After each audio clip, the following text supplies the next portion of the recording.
Want a modded Bedrock server? This quick guide walks you through every step. Step 1.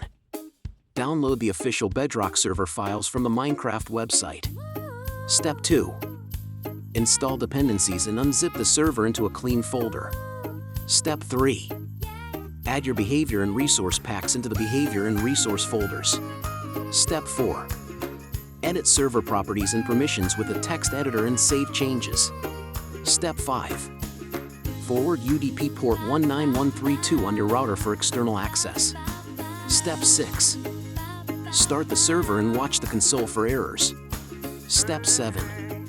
Install any add-ons or scripts required for your mods and restart the server. Step 8. Join from Bedrock Edition, enable the packs, and test mod features in-game. Step 9.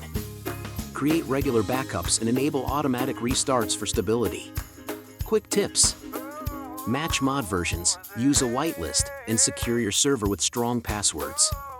You're ready. Share your IP and enjoy your modded Bedrock server.